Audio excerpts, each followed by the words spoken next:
Hello, everyone, and welcome to episode 50 of the Stomp the Bus Show. I'm your host, Mark Harris, coming at you solo this time since Colton is busy today. And the quarterback competition in Tempe got very interesting since our last episode. As many of you know, Drew Pine suffered a slight hamstring injury at Camp Tonazona, but because of that, that kept him out of some of the scrimmages up there with the first and second team, opening the door for one Jaden Rashada to fill in. Now, if Rashada had, looked like what a true freshman quarterback usually looks like in that scenario, Drew Pine and Trenton Bourguet would be still in the mix to battle out for the starting quarterback position. But he looked good, and he's apparently, according to reports, he's looked good this past week. And now it seems more and more likely that Jaden Rashada will start week one against Southern Utah in 13 days on August 31st at Mountain America Stadium. And of course, it's no guarantee that Rashada ends up starting. It feels kind of 50-50 between Bourguet and Rashada right now, but the fact that we're even at the point of it being 50-50 between Bourguet, who had been the starter in spring ball, entered fall camp, getting a lot of reps with the ones, started games last year, obviously with ASU. The fact that Bourguet is now kind of like tied with Rashada, that really speaks to how much Rashada has grown as a quarterback in the past few months. Entering fall camp, he was deemed as the third string guy, and there was no real pushback against that either. Unlike when Jaden Daniels came to Tempe, Jaden Daniels came to Tempe right after Manny Wilkins left. There was no real it wasn't a quarterback competition where someone had experience the year before. And so Jaden Daniels it was kind of an easy fit for him to be the starting quarterback. With Rashada, it's totally different because for one, he wasn't even expected to go to ASU for a long time. He obviously, the Florida NIL thing happens. He doesn't get his money. And so guess what? He goes to ASU, and it was kind of just like an added bonus for ASU fans. It's like, oh, this is awesome. We got this Rashada guy, and he'll be, hopefully good in the future. And, maybe he can play a little bit this year, but it's great to have him. And another benefit of him coming here is like if he can just kind of be the backup and slide into a more comfortable college existence than maybe he would have had at Florida. Maybe that could be good for him. Just kind of start off slow, get used to college and all this. And now he may start week one because he's just improved so quickly. That's kind of the thing that sticks out to me is just how quickly it was. Oh, he's kind of the third string guy. He has potential. He has a great arm, obviously highly recruited too. Here we are in, August 17th when I'm recording this. And he is taking first team snaps with, first team players at practice. He played really well in the Camp Tonazona scrimmages. And he's really getting a little bit more attention from the media. And that part, I'll touch on that a little later, but it just shows how quickly he's improved. And, at the spring game, one of the things that stood out really was a singular play by Rashada where they're at about the 50-yard line. And it's a deep play to Conyers, but Conyers has like two or three guys on him. And Rashada still hucks it up there to the end zone, gets intercepted. Kind of a perfect illustration of, wow, this guy's talented. He has the arm strength. He can do all this. But there's still learning curves. There's still adjusting to college defenders. There's still, learning all the pre-snap checks and finding the right man in the progression and all this stuff that goes beyond just how far can you throw the football or how quick can you release the ball and all this. So that kind of set everyone's expectations of, yeah, Rashada, like great that we have him. It's awesome, but it'll be Pine or Bourget who ends up starting. Well, as I said, Pine gets injured. Bourget, Bourget really continues to just,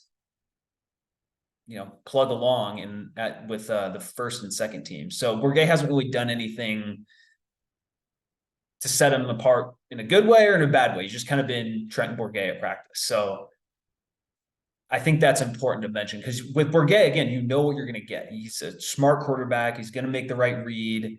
He has experience. He's a leader, all this stuff. But then Rashada, the fact that he can just make plays that Bourget and Pine can't make, it's always going to be a separating factor with him. And it's just the amount of just coverage from practice that's been positive of what he's done recently. It just shows how maybe he's smoothed over a lot of his old weaknesses. Dillingham has mentioned how he has really studied a lot and he's kind of been in the film, watching a lot of film, and he can make NFL throws, obviously. So that's a great plus. And apparently he's done a really good job, like with checks at the line of scrimmage and all these other quarterbacking things that don't get as much attention, but really set people apart. He's improved very much in those areas. And so when you pair that with the great arm strength and playmaking ability, it's like, oh, maybe we should start Rashada. And that's how he's gotten to this point. And, one thing that I think is interesting is there are definitely more stories about, hey, Rashada is really moving up the depth chart. Well, not moving up the depth chart isn't the right phrase, but he's really playing well at practice. And there's just more and more media coverage just in the past week or so of how well he's done.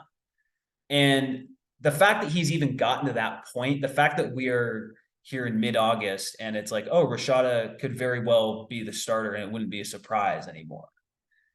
That just shows you obviously how much he's improved, but that shows you his just level of skill is like there. He is, on par with Trenton Bourget, who I would say most Sun Devil fans would have been comfortable starting in week 1. I can't speak for everyone, but I would say most Sun Devil fans, after what they saw last year from Bourget, would be totally comfortable starting him week 1.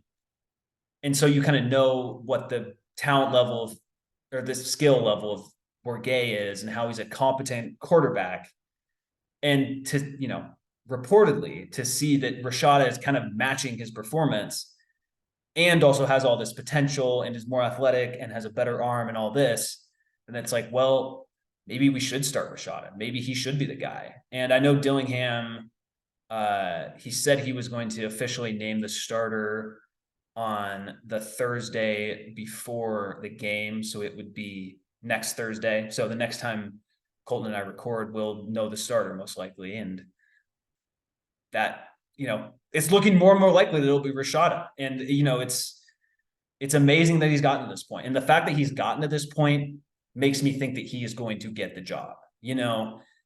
Again, he went into camp as the third string guy. He came, I believe he enrolled like right before spring practice. So very little ramping up into it. I mentioned, he showed some warts in the spring game and all this. And if he starts, he's going to make mistakes this year. I don't think if Dillingham, like for some reason, just really, really, really wanted to win the Oklahoma State game above all else, I don't think Rashada would be in the mix right now. Like, I think if you start Rashada, you have to be kind of comfortable accepting that he might not be good against Oklahoma State in week 2, just because it's a higher level of competition and it'll be a second game and all this. But he may be really good later on in the season. And that's more important. And that's when, obviously you want him to be playing well as you head into the Big 12 next year as well. So again, that's kind of the thing that has stood out to me. Like the fact that he's gotten this far, the fact that he has proven to the coaching staff, at least somewhat, that he has adjusted or learned from his previous quarterbacking mistakes, previous weaknesses of not identifying the blitz or missing the read, or all these nitty gritty quarterback things that don't show up to the common eye. And it's interesting. It's interesting that he's at this point, and it honestly makes me a lot more excited for this season. And it's not just local ASU people that are talking about it. I have an article pulled up here from Matt Zenitz of On3 titled Pac-12 Intel: Why Jaden Rashada Has Become Legit Possibility to Win Arizona State's Starting QB Job. And he goes into it, but there's some interesting quotes here from an anonymous source, of course. Quote, he has an NFL arm. He can throw the ball 60 yards with a flick of the wrist and has completed several passes over 55 yards where he's hitting the receivers on the money in stride. This kid has unreal talent. So when you got the phrase unreal talent getting thrown around with Jaden Rashada, it's like, it's just tantalizing. You're like, okay, like, I just want to see him play, And again, if someone is leaking it to Matt Zenitz of On3 that he has emerged as a legitimate possibility to be named the starting quarterback entering his true freshman season at Arizona State, sources tell On3. The fact that someone's leaking that to Matt Zenitz, again, he's like their national writer for On3. I think that might be a clue. I think that might be kind of preparing the ASU fan base for, hey, like, if Rashada's on track to start now, like it feels like he has caught up to Trenton Bourguet. And now that he's caught up, if he just continues, improving at the same pace, then he'll be better than Bourguet, possibly by the time, kickoff is in 2 weeks. And it's exciting to me as an ASU fan. It's weird. Entering camp, I would not have thought that Rashada would have gotten to this point. And he needed a little bit of, I don't want to call it luck because it involved Drew Pine getting injured, but there was some luck to it. Like, Drew Pine getting injured opened the door for Rashada to get more reps with the 1s and 2s, and he has taken advantage of it. He really is. So it is encouraging. That's what I can say. And look, with Dillingham, I don't think Dillingham would just give him the job. Like, Dillingham is going to make him earn the position of being the starting quarterback. And I think the fact that he's even in the mix shows that that's Dillingham's mindset. A lot of coaches would have just, maybe they'd, say like, oh yeah, he's in the mix, but it was never actually going to be him. And it was always going to be the veteran guy. But with Dillingham, I trust his quarterback evaluation, just his overall coaching in general, that he's not just going to, if Drew Pine or Bourguet were clearly the number one guy, then I would expect them to start. And again, the fact that Rashada is getting so much buzz, especially this past week, that shows me that he is emerging as there's a very real chance he could be the clear number one guy. And it wouldn't just be giving him the starting job so he can stick around, And at this point, I want Rashada to start. I really do. Because there's no, like, what does starting Trenton Bourguet really get you in terms of like the wins and loss column? I listened to, it was the Athletic podcast last year, and Ari Wasserman on the show, it was around this time last year, he was saying, oh, Penn State should start Drew Allar. They're really talented freshmen over Sean Clifford. And even if you lose more games this season, it'll be worth it because Drew Allar has more experience down the road. I disagreed with that. And I think I was proven right because Penn State went 10-2 and then won the Rose Bowl over Utah with Sean Clifford starting at quarterback. And now Sean Clifford got drafted by the Packers. And so, sure, they could have gone with Drew Allar last year, but they likely would have lost 1 or 2 more games due to freshman inexperience, and they wouldn't have had as good of a season. And then, you lose the opportunity of what you had last year. This is not that scenario. And my point with this is Bourget is not so much better than Rashada that it makes sense to be like, oh, yeah, Rashada may have a better future, but we're going to win more games this year if we start Bourget. I don't think that's the case. I think this ASU team just feels like a 6-6 team to me. And I feel like it could go 6-6 with Rashada or go 6-6 with Bourget. Now, maybe that looks different. Maybe you win different games with Bourget as opposed to Rashada. But if it all, comes out of the wash as 6-6 either way, then you go with the younger guy because he can use this year, to grow as a college quarterback and then have that year under his belt next year and the year after that. So I think that's the biggest thing. It's that with all this Rashada news, he's clearly growing, and it's also showing that Bourget is who he is. He is, he's a solid, competent Power 5 starter, but Rashada has this potential, and he's starting to realize it as fall camp has gone on, and it's starting more and more to look like he'll be the starter in week 1. And I think again, I'm going to repeat this, but it's not even because I haven't been at practice or anything. And to me, it's just just all the, local reporters saying, hey, Rashada is doing really well. He's kind of even things up.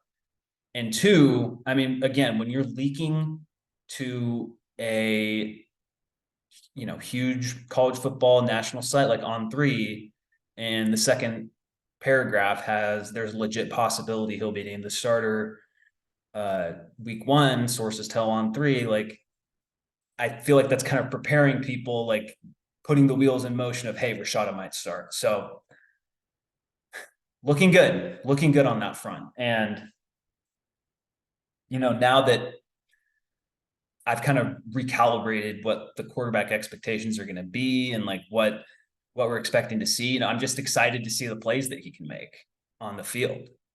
And it's obvious with Rashada, there's just more of a downfield presence to his game than either of the other 2 guys. While the other 2 guys may make the right read more often or may make the right check at the line of scrimmage more often, they may not be able to hit the 50-yard bomb as often. And so Rashada may make up for those deficiencies by, pulling off some big plays in games. And, if it's more on the scoreboard, then that's what matters. So I think now that I'm just kind of talking this out, it just feels like there's just so much momentum behind Rashada actually starting week 1. And boy, that would be, if that did happen, obviously the game against Southern Utah wouldn't be a huge draw because it's on the Pac-12 network and it's an FCS team, but Rashada starting would draw more attention to Arizona State. It would, just because of his recruitment. So many people around the country know who he is in relation to the Florida NIL thing, but to actually to see him ball out or potentially struggle at Arizona State, that would be a story. That would be a story this year. So from that perspective, that's interesting too. But, from the fan perspective, it's like, this guy has talent. He can make all the throws. He's described as, having, what was it? Unreal talent. Oh, described as having unreal talent. Quote, the play, and then this is a different quote. Quote, the plays he can make with the ball down the field and how he can move the pocket is what's most impressive, a source said to On3. So again, clearly he's just really talented, and he's smoothed over some of the edges of his game, and it's impressive. And, just kind of reading the tea leaves, it feels like he's going to end up starting. And at this point, I want him to start. So we'll see where that goes, but it's definitely an interesting storyline with the season so close. And I mean, this whole quarterback competition, this whole time, it was, it's Pine versus Bourget, and Rashada is kind of sneaking in through the back door. That's what Taylor Kelly did about 10 years ago too. So, and that's if he has a Taylor Kelly-esque career, that would be pretty awesome. So we'll see where this goes with Rashada, but he's definitely giving himself a chance. Well, sticking with ASU, this was on Wednesday. Michael Crow, good old Michael Crow. He went on the Mike Broomhead show on KTHR. And I'm not going to get into all the quotes, but basically he said, "Oh, it was a great deal from Apple." He has a quote: "Most of the fan base didn't think it was a great deal, but I don't think they knew that much about it." Which, good old Crow. No, we did know about it. That's the problem. And he's basically like blown away about like a streaming company. That's what it sounds like, and it's. I guess my thing is just with this with Michael Crow is I hope you've got it all out of your system. Okay. We get that you like the Apple deal. You weren't the only one who liked the Apple deal, but it's over. Like like Oregon and Washington didn't accept it. And obviously you're in the Big 12 now and just it's done. Like, I know that this is like damage control. Like you're trying to say like, oh, like this is why I did it. This is why I had these opinions on this and all this. But like, ultimately you just have to move on. Like you are lucky, like as ASU, we are just so lucky that we're in a huge market because we would be in Wazoo's position right now with Michael Crow. Like if we were, I don't know what the analogy would be, but if we were just in a smaller town and had the exact same type of success year over year, we would not be in the position to go to the Big 12. So obviously maybe ASU's football history is different if they're in a different town than Phoenix or Tempe rather. But my point is like, despite Michael Crow's best efforts, we're in the Big 12. And the only reason we're in the Big 12 is because of our market, it feels like, and because of the connection with Arizona. So just end the previous conversation about the Apple deal, Michael Crow. That's all I can say. Like, I'm not like as stressed out about his statements as much because we've secured it. Like we're going to the league, we're going to the Big 12 and we're getting the full share. So it's fine. Like ultimately all of this is just like background noise, but you have to work with these new presidents in the Big 12. You have to work with Brett Yormark. You have to function in a new league and you can't just keep talking about your ex-girlfriend the whole time. So get it out of your system. We know that you like the deal. We know that you didn't think the deal was as bad as other people did. But what happened happened. Oregon and Washington left. And so this whole conversation is a moot point and let's just move on. I'm just sick of talking about it. Although one funny consequence of this is just kind of how ASU is like emerged as a villain in the Big 12. And to me, it's like, how many college rivalries are built on the foundation of one school having like an annoying school president? That just doesn't really hold up too much to me in terms of like rivalry passion. Or like, you hate ASU because of their school president said annoying things about the Pac-12 and the Pac-12 media deal. I don't know. To me, like, I don't even know who half the Big 12 school presidents are. And I don't really care. That's the other thing. Like, I don't care about who the school president is at Cincinnati or Oklahoma State. I do not care at all. And now that this is all over, like now that the dust has settled from Big 12, Pac-12 realignment, like ASU's in the conference. Brett Yormark said it was, quote, a dream scenario to get Arizona State or get the four schools, which includes Arizona State. And so I just don't understand. I just don't get why, like, oh, now I hate the whole school because of their school president. Like, I don't know.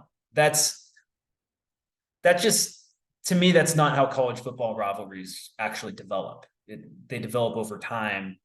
And I get it more from the Ray Anderson because he singled out Morgantown in his comment.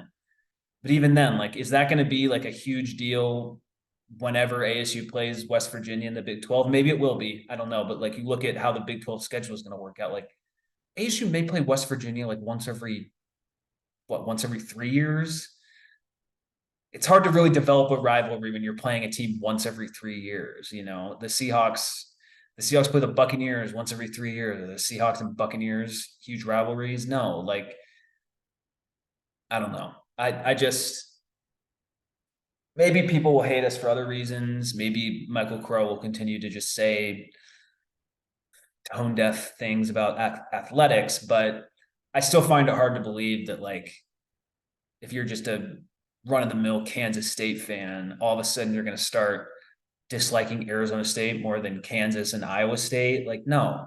So Arizona State's rivals in the Big 12 are probably just going to be the same ones they have right now. It's just going to be Arizona, Utah, and then I guess you throw BYU in there as well, since there's so many LDS in the Valley and it's a regional state. But I just like I get it. Like Michael Crow says stupid stuff about athletics. Like I am so aware. Every ASU fan is extremely and frustratingly aware that Michael Crow does not know about big time college athletics. Like we are very, very aware. And if you want to hate ASU for some other reason, fine. Like that makes perfect sense. But to be like, oh, their school president said some weird things at times. I hate that school now. Grr. I don't know. Like, I didn't know that college rivalries were about who you liked or disliked in the school president's office or the board of regents. I mean, give me a break. So I don't know. That's just kind of my thought on it. I know that he says annoying things, but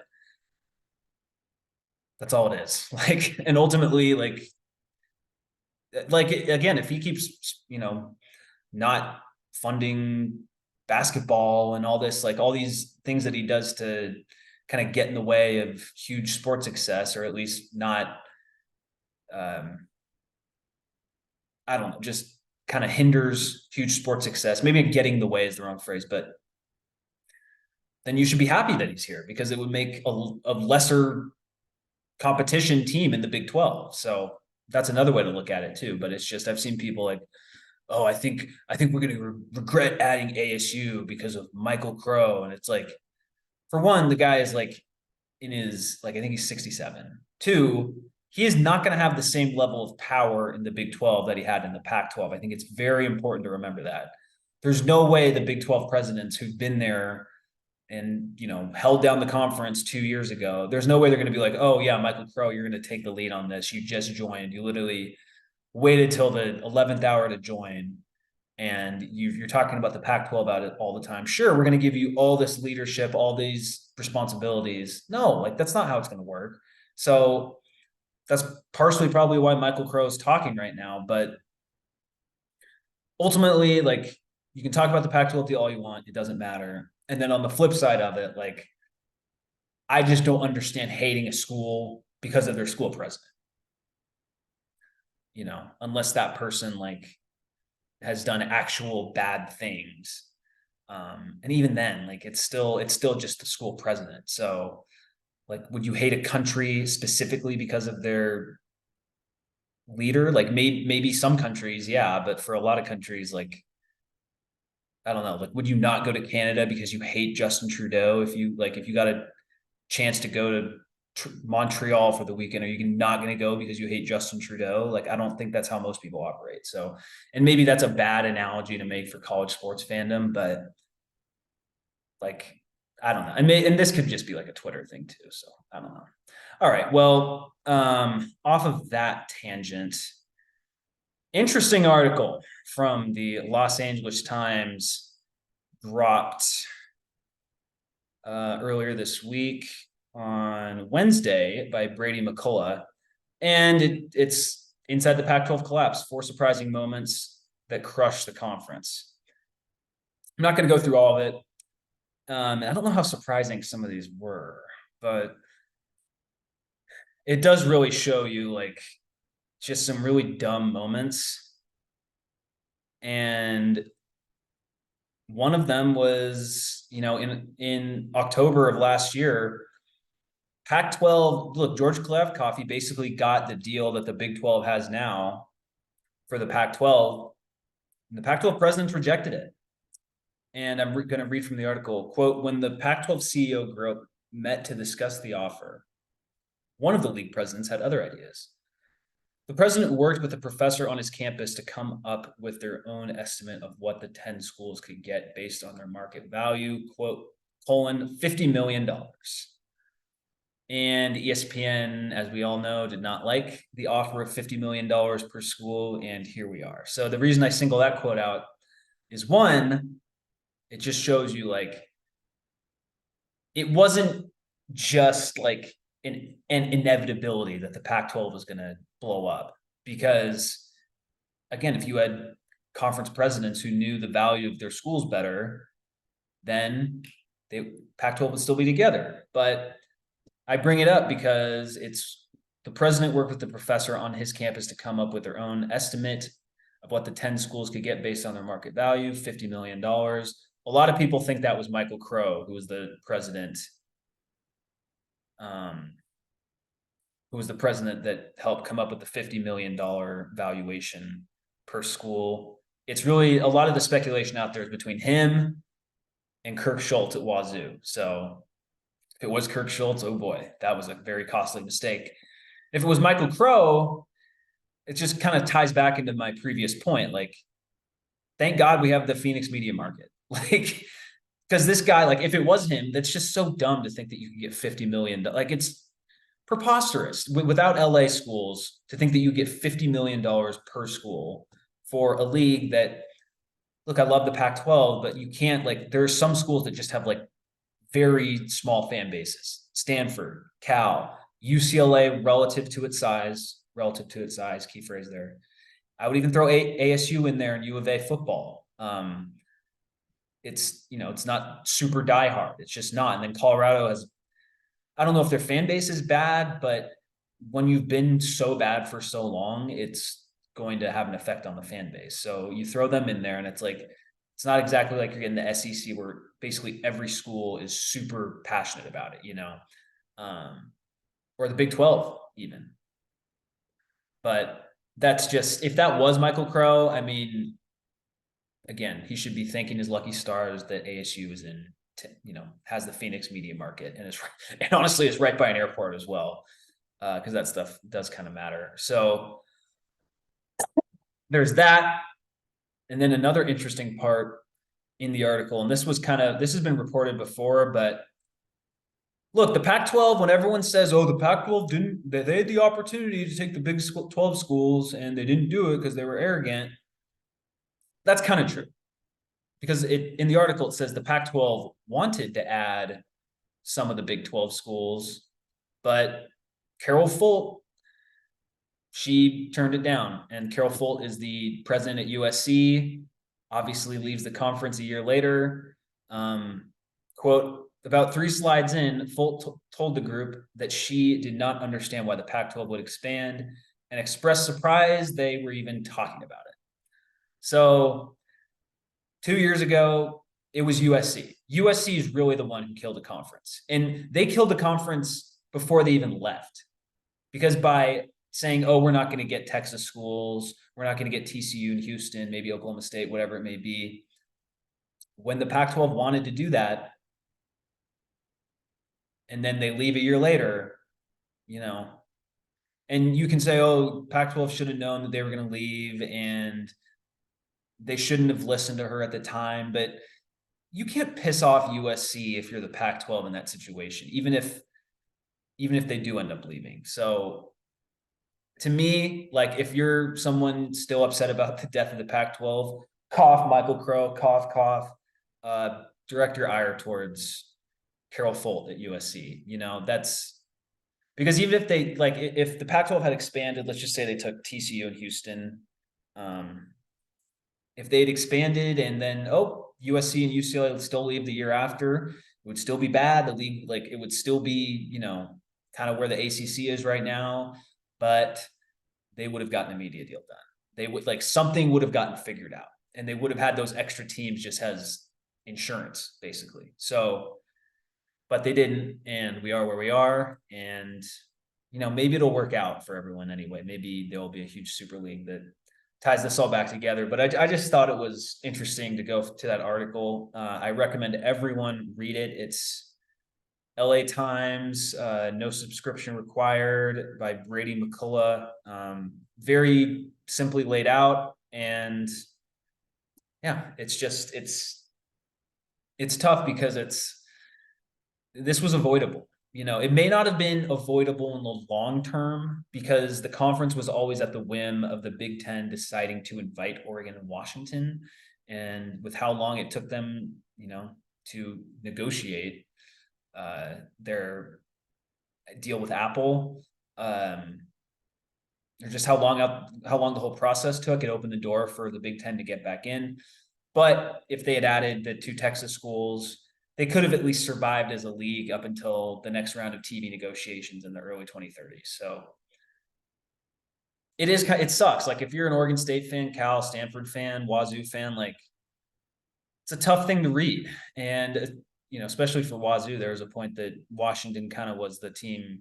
They were the one that led Oregon and Washington out. But to me, like if you're a Pac-12 fan, I recommend it. But just in my view, like USC is the ultimate villain, specifically Carol Folt. So that is the end of this episode. Thank you for listening. I hope it should be, just this season with ASU is going to be so interesting. There's just so many new players. Obviously mentioned Rashada. Just going to be a lot to talk about. And thanks for watching. If you're a Big 12 fan, thank you for watching. Please like and subscribe, rate and review. And as always, go Devils.